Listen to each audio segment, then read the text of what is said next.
This video is going to be about my trip to Sault Ste. Marie, where I visited the Soo Locks and the Valley Camp freighter. I will go into the most detail about the freighter and its equipment later. Before I do that, let me give you some basic information about the Soo Locks. There are 4 locks at the Soo.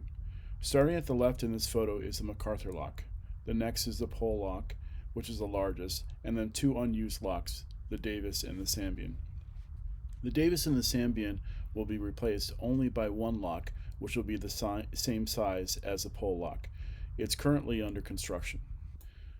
Lake Superior is 21 feet higher than Lake Huron. There are several power plants on this fall line.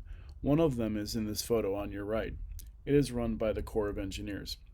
Before the locks were built, there were rapids all the way across the St. Mary's River. Now the only remaining rapids are to the right of the power plant, allowing fish to swim upstream. Freighters that go through the Soo Locks are long and narrow and typically carry ore. The largest of these are 1,000 feet long and can only go through the Pole lock. A few miles east of the locks is the Valley Camp Museum. It too is an ore carrier, but a much smaller one. Valley Camp was launched in 1917 and sailed under several owners. Her last owner, Republic Steel Corporation, bought her in 1959. She sailed for another 7 years and was taken out of service in 1966 because of issues with her boilers. Her stack still bears the Republic Steel name today. The Valley Camp was a coal-fired ship with a triple expansion engine. A triple expansion engine used the steam 3 times, once in a high-pressure cylinder, then in a medium pressure cylinder, and then in a low pressure cylinder. The high pressure cylinder was the smallest, and the low pressure cylinder was the largest, and the reason for this is the steam continued to expand throughout each of the stages. Originally the ship was stoked manually, but later automatic stokers were added. To let natural light in during the day, the engine room had porthole windows. I thought that was pretty neat. The Valley Camp was took out of commission in 1966 since its boiler was failing. Its sister ship continued to sail into the 1980s. Behind the engine room is the steam-powered steerage equipment. In the past, ships' rudders were manually driven. When steam-powered steerage equipment was invented, larger ships could be built. The equipment works by using a rotating shaft connected to the steering wheel. This shaft runs the length of the ship, since the wheelhouse is located in the front. The shaft turns the small gear on the back of the equipment shown, which is connected to a mechanism that detects its position relative to the larger gear forward of it. If they are out of sync, the steam system adjusts the gear accordingly, which then moves the rudder. Dial indicators mounted on the bridge show the angle of the rudder.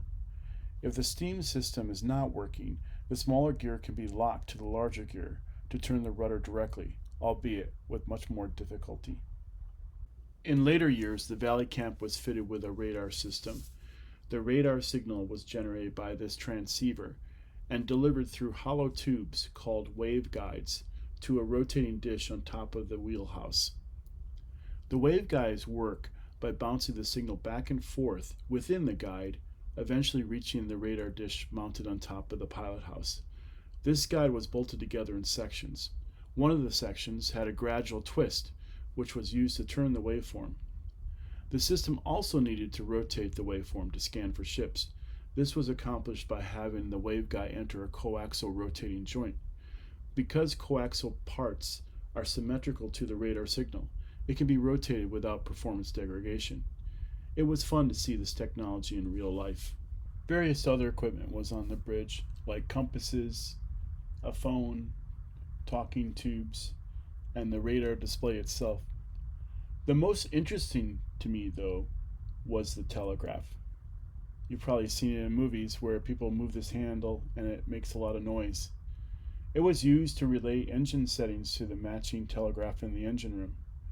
The 2 of them were connected by cables.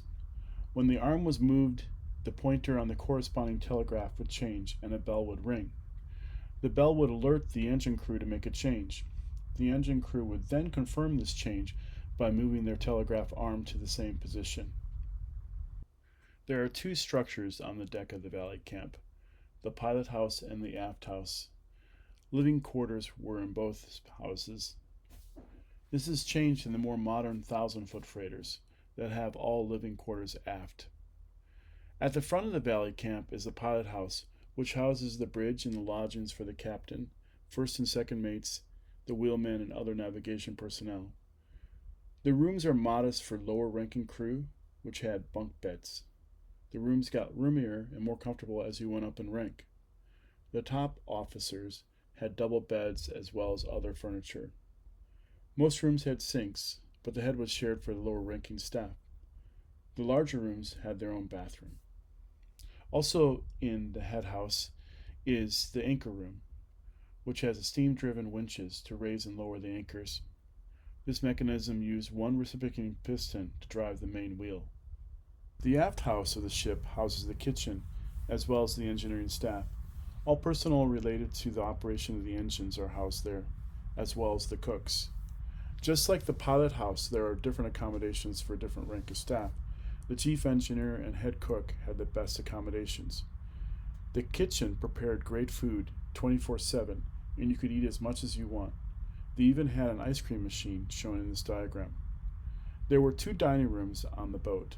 The staff dining room was small and had to serve in shifts to feed everyone.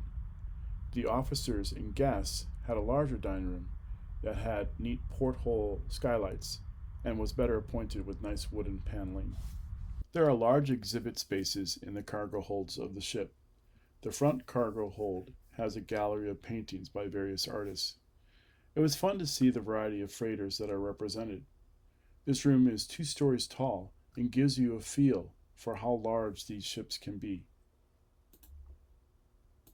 The museum has a large display for the Edmund Fitzgerald.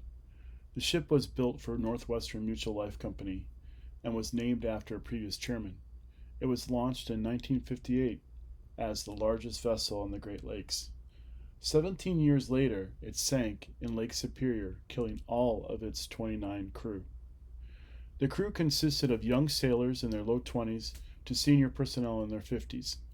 The museum display starts with the builder, Great Lakes Engineering Works. On display are engineering drawings of the ship and a ship roster of the 120 ships the company built. The Edmund was one of the last ships they built.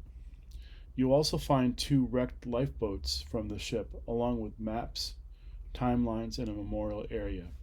There are 2 bell-based fog signals in the museum. One was a bell that had a mechanical plunger that would ring it, and it had good sound. The other was a stack of 4 discs tuned at different notes. I thought these were pretty interesting to me. There also was a display of survival suits that are required by the Coast Guard. They are flotation and insulating suits so that you can survive the cold water of the Great Lakes. A lot of pilots use these when they cross the Great Lakes to make sure that they can put them on quickly if their plane were to go down. If you like this video, please subscribe.